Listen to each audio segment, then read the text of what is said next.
Hello అండి, welcome to Varahi cooking and DIY. నేను మీ శివ. అందరు ఎలా ఉన్నారు? ఈరోజు జొన్నలు ఫుల్ మగ్నాతో ఇడ్లీ ఎలా చేసుకోవాలో చూద్దాము. దానికి ముందుకు ఒక బౌల్ తీసుకుని ఒక గ్లాసు జొన్నలు తీసుకోండి. తెల్ల జొన్నలు తీసుకున్నాను నేను ఇక్కడ. అదే గ్లాస్తో 1/4 గ్లాసు మినపప్పు, 1 టీ స్పూన్ మెంతులు, వేరే బౌల్లో అదే గ్లాస్తో 1/4 కప్ అటుకులు, 1/4 కప్ ఫుల్ మగ్నా తీసుకోండి. ఇవి రెండు వేరువేరుగా కడిగి శుభ్రంగా వేరువేరుగా నానబెట్టుకోవాలి. ఎందుకంటే జొన్నలు 8 నుంచి 10 గంటలు నానితేనే మనకి ఇడ్లీలు బాగా వస్తాయి. రెండు కలిపి నానబెడితే అటుకులు ఫుల్ మగ్నా త్వరగా నానుతాయి కదా, అందుకని. ఇప్పుడు వాటర్ వేసి బాగా వాష్ చేసుకున్నాక వాటర్ వేసి ఓవర్ నైట్ నానబెట్టేసుకోండి. నెక్స్ట్ డే మార్నింగ్ మాత్రం జొన్నలు మినపప్పు మాత్రం ఒక్కసారి వాష్ చేసుకోండి. అటుకులను ఫుల్ మగ్నా వాష్ చేయాల్సిన పని లేదు, అవి మెత్తగా నానిపోయి ఉంటాయి. మనం వాష్ చేస్తే అంత పిండి పిండి అయిపోతుంది. ఇప్పుడు ఇవి రెండు ఒక బౌల్లోకి కలిపేసుకోండి. రెండు ఒక బౌల్లోకి ట్రాన్స్ఫర్ చేసేసుకుని ఒక మిక్సీ జార్ తీసుకొని కొంచెం కొంచెంగా వేసుకుంటూ మనం నార్మల్ ఇడ్లీ పిండి ఎలా గ్రైండ్ చేసుకుంటామో కొంచెం వాటర్ యాడ్ చేసి మరీ గట్టిగా కాకుండా పలుచగా కాకుండా గ్రైండ్ చేసుకోవాలి. గ్రైండ్ చేసుకుని ఒక బౌల్లోకి ట్రాన్స్ఫర్ చేసుకోండి. ఇదంతా ట్రాన్స్ఫర్ చేసుకుని చేత్తో బాగా కలుపుకోవాలి. చేత్తో ఎందుకు కలపాలి అంటే మనకి వచ్చేది వానాకాలం చలికాలం కదా, పిండి బాగా పులవాలంటే ఇలా చేత్తో కలుపుకోవాలి. సమ్మర్లో అయితే మాత్రం అస్సలు చేయి పెట్టొద్దండి. బయట కూడా ఓవర్ నైట్ పెట్టాల్సిన పని లేదు. సమ్మర్లో 5-6 గంటలు పెడితే సరిపోతుంది, ఎందుకంటే అటుకులు వేస్తాం కదా, త్వరగా పులుస్తుంది అనమాట. ఇప్పుడు వానాకాలం చలికాలం ఓవర్ నైట్ పెట్టినాక ఇలా పొంగి ఉంటుంది పిండి. నెక్స్ట్ డే మార్నింగ్ ఉప్పు వేసి బాగా కలపాలి. నేను ఇక్కడ 30 ఇడ్లీ ప్లేట్స్ తీసుకున్నాను. మీ దగ్గర ఇవి లేకపోతే కనుక నార్మల్ ఇడ్లీ ప్లేట్లు, బటన్ ఇడ్లీ ప్లేట్లు ఏవైనా తీసుకోవచ్చు. కొంచెం నెయ్యి అప్లై చేయాలి. మీకు ఈ స్టాండ్ కావాలి అంటే కనుక కింద కామెంట్ చేయండి, నేను లింక్ ఇస్తాను.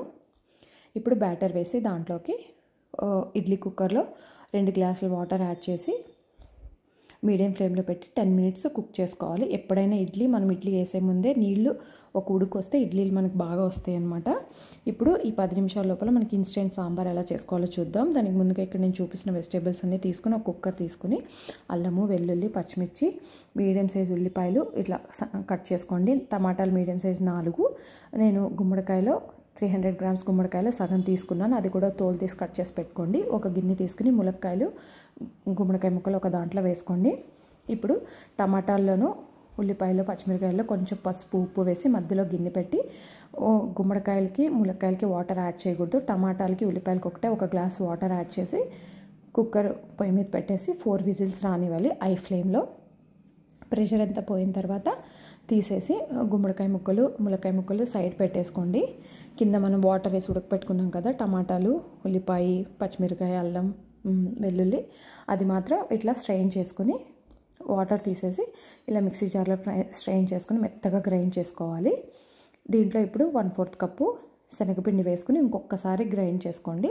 గ్రైండ్ చేసి పక్కన పెట్టేసుకోండి. మనం ఇందాక ఉడకపెట్టుకున్న కుక్కర్ ఉంది కదా, కూరగాయ ముక్కలు ఉడకపెట్టుకుంది, అదే కుక్కర్లో కొంచెం ఆయిల్ వేసి అది వేడైన తర్వాత ఆవాలు, జీలకర్ర, కరివేపాకు, పసుపు, ఎండుమిర్చి వేసి అవి కొంచెం చిటపట ఆడిన తర్వాత ఫస్ట్ మనం ఇందాక ఉడకపెట్టుకున్నప్పుడు వాటర్ ఉన్నాయి కదా, ఆ వాటర్ వేయాలి. నెక్స్ట్ గుమ్మడికాయ ముక్కలు, ములక్కాయ ముక్కలు వేసి ఒక ఉడుకొచ్చిన తర్వాత కొంచెం చింతపండు పులుసు పోసుకోవాలి. నేను ఒక 3 టేబుల్ స్పూన్ 4 టేబుల్ స్పూన్ల వరకు పోసాను. నెక్స్ట్ గ్రైండ్ చేసుకున్న పేస్ట్ ఉంది కదా, అది కూడా వేసి మిక్సీ జార్లో ఒక గ్లాస్ వాటర్ వేసేసి తొలిపేసిపోయండి. ఇంకో గ్లాస్ వాటర్ పడితే నాకు ఇక్కడ మీ చిక్కదనాన్ని బట్టి మీరు అడ్జస్ట్ చేసుకోండి వాటర్. నాకైతే ఇక్కడ 2 గ్లాసులు పట్టినాయి. మీడియం ఫ్లేమ్లో పెట్టి ఒక ఉడుకొచ్చిన తర్వాత 1 టేబుల్ స్పూన్ సాంబార్ పౌడరు, కారము, ఉప్పు వేసి ఒక 5 మినిట్స్ మీడియం ఫ్లేమ్లో కుక్ చేసుకుంటే సాంబార్ రెడీ అయిపోయినట్టే అండి. తప్పకుండా ట్రై చేయండి, ఈజీగా అయిపోతుంది. ఇప్పుడు ఇడ్లీలు కూడా వచ్చేసినాయి, సర్వ్ చేసుకుందాము.